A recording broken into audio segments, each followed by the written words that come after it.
YS Sunitha Reddy అలాంటి చిన్నాన్న చనిపోతే పట్టించుకోవాల్సిన బాధ్యత నీకు లేదా? హంతకులను కాపాడుతున్నావా అంటూ వైఎస్ సునీతారెడ్డి ఏపీ ముఖ్యమంత్రి జగన్మోహన్ రెడ్డి మీద ప్రశ్నల వర్షం కురిపించింది. జగన్ మాట్లాడినటువంటి మాటలు ఏవైతే ఉన్నాయో ఏపీ ముఖ్యమంత్రి తమ సోదరిమణులిద్దరినీ కూడా చంద్రబాబు నాయుడు ఉసికొలుపుతున్నారంటూ ఆయన ఏదైతే మాట్లాడారో 2 రోజుల క్రితం దానికి కౌంటర్గా సునీతారెడ్డి స్పందించారు.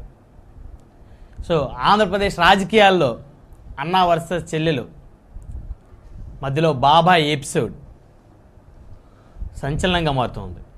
గతంలో చూస్తే 2019 ఎన్నికలకు ముందు వైఎస్ వివేకానందరెడ్డి హత్య తర్వాత నారాసుర రక్త చరిత్ర పేరుతోటి చంద్రబాబు నాయుడు ఈ హత్యకి సంబంధం ఉందంటూ అప్పట్లో జగన్మోహన్ రెడ్డి గారు పెద్ద ఎత్తున ఆరోపణ చేసినటువంటి మాట వాస్తవం. అయితే ఇప్పుడు ఒకటి మాత్రం క్లియర్ కట్, చంద్రబాబు గారికి వివేకానందరెడ్డి గారికి హత్యకి ఎలాంటి సంబంధం లేదనేటువంటి అభిప్రాయం అయితే ఖచ్చితంగా ప్రజల్లో ఉన్న మాట వాస్తవం. అయితే ఎందుకు పదే పదే జగన్మోహన్ రెడ్డి గారు వివేకానందరెడ్డి గారి హత్యకి సంబంధించిన అంశాలని తమ చెల్లెల మీద నెట్టి నెపం ఎందుకు చేస్తూ ఉన్నారు అన్నదే ఇక్కడ ఎవరికి కూడా అర్థం కానటువంటి ప్రశ్న.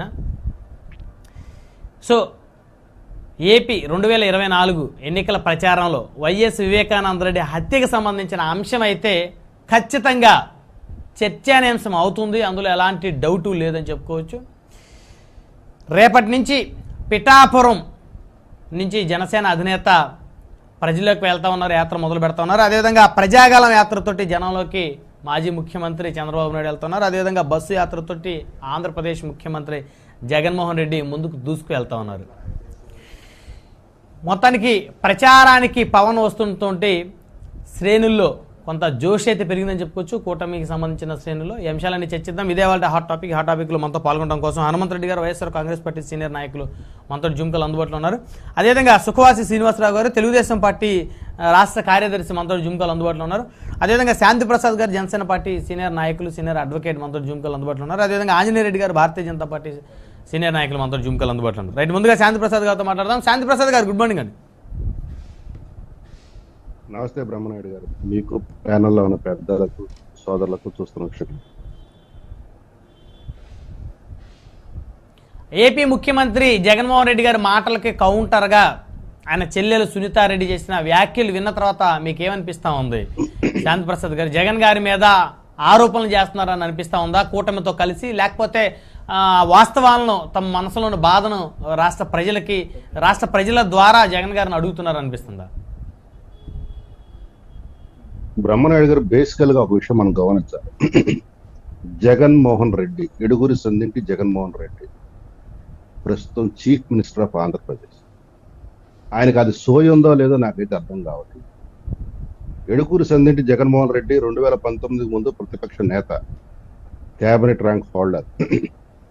ఎడుగురు సందింటి వివేకానంద రెడ్డి మాజీ మంత్రి, మాజీ ఎంపీ, మాజీ ఎమ్మెల్యే, మాజీ ఎమ్మెల్సీ, మాజీ ముఖ్యమంత్రికి తమ్ముడు, ప్లస్ కడపలో కింగ్ మేకర్ లాంటి వాడు. పులివెందులైతే ప్రతి గడప అతను చెప్పందే, అతనికి తెలియందే ఏ ఒక్క పని కూడా జరగదు. అంత బలవంతుడైన మనిషి. రాజశేఖర రెడ్డికి, ఎడుగురు సందింటి రాజశేఖర రెడ్డికి ఒక రకంగా కుడి భుజం లాంటి వాడు. రాజశేఖర రెడ్డి నియోజకవర్గం లేకపోయినా మొత్తం చూసుకోగల కెపాసిటీ ఉన్నవాడు. అసలు రాజశేఖర రెడ్డికి బలము బలహీనత రెండు కూడా వివేకానంద రెడ్డి.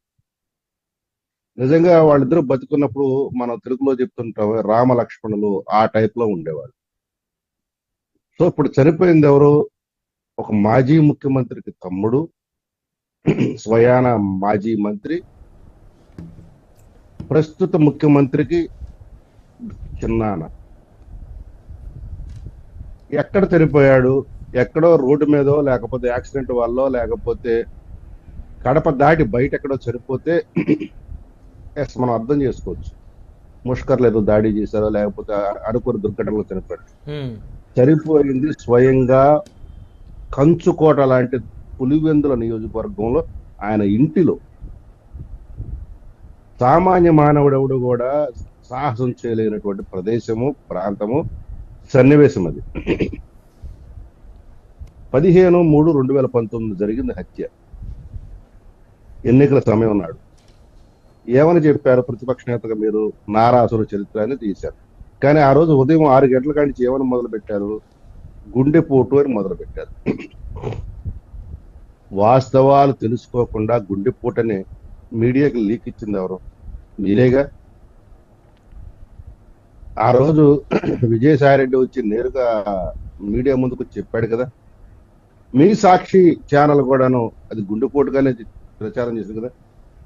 కానీ ఎప్పుడైతే వివేకానంద రెడ్డికి సంబంధించిన ఆ పార్థివ దేహానికి సంబంధించిన ఫోటోలు గాయాలతో సహా, కట్టులతో సహా, రక్తపు మరకలతో బయటికి వచ్చినాయో అప్పుడు దాని గుండెపోటు గొడ్డలిపోటు అయింది.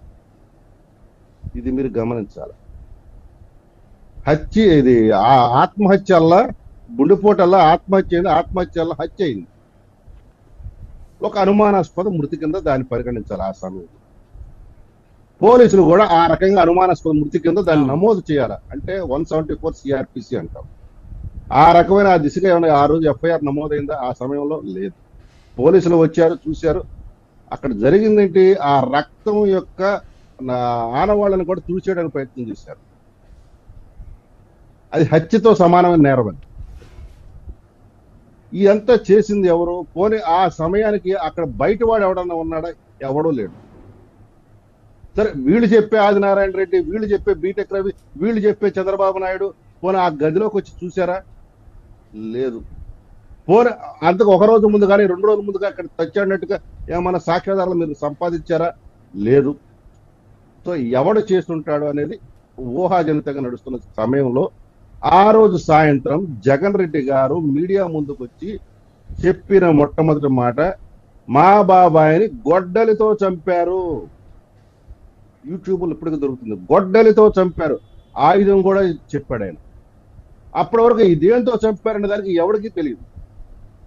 అది మామూలుగా హత్యలు చేసినప్పుడు ఏంటంటే వేట కొడబళ్ళు ఉంటాయి, గొడ్డళ్ళు ఉంటాయి, బరిసెలు ఉంటాయి. ఎందుకంటే దారుణంగా చంపాలి, కసితీరా చంపాలనుకున్న వాళ్ళు చేసే పద్ధతులు అవి.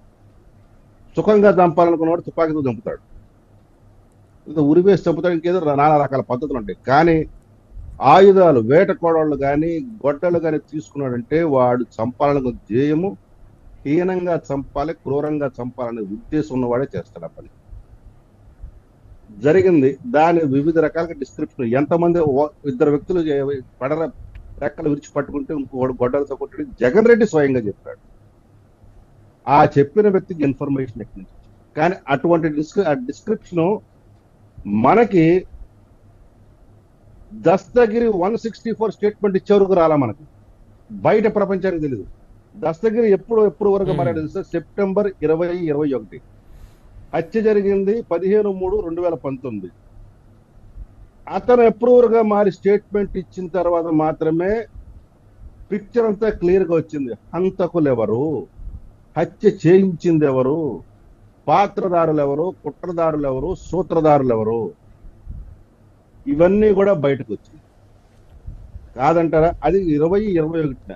2021 దస్తగిరి యొక్క 164 స్టేట్మెంట్ ద్వారా ఇంత వివిడ్ డిస్క్రిప్షన్ వచ్చిన తర్వాత దాన్ని 15/3/2019 సాయంత్రానికి జగన్ రెడ్డి ఏ రకంగా చెప్పగలిగాడు అంటే జగన్ రెడ్డికి నాలెడ్జ్ ఉంది. హత్య ఏ తీరున జరిగిందో నాలెడ్జ్ ఉంది. హత్య ఎవరు చేశారో కూడా నాలెడ్జ్ ఉండాల్సిన అవసరం. పైగా ఆయన హైకోర్టుకి వెళ్ళాడు. ఆ రోజు ఏమని, ఈ హత్యోదంతాన్ని ఉపయోగించుకొని నా పార్టీని బదనాం చేస్తారు కాబట్టి గ్యాగ్ ఆర్డర్ ఇవ్వమని అడిగాడు. ఈ హత్యకు సంబంధించి, ఇన్వెస్టిగేషన్ సంబంధించి ఎటువంటి సమాచారము ప్రజాబాహుళ్యం రావడానికి వీల్లేదు, నేర విచారణ మటుకు జరుపుకోండి అన్నాడు. ఎఫ్ఐఆర్ ఏ రకంగా నమోదైంది? అనుమానాస్పదంగా నమోదైంది తప్ప హత్యగా నమోదు కాల.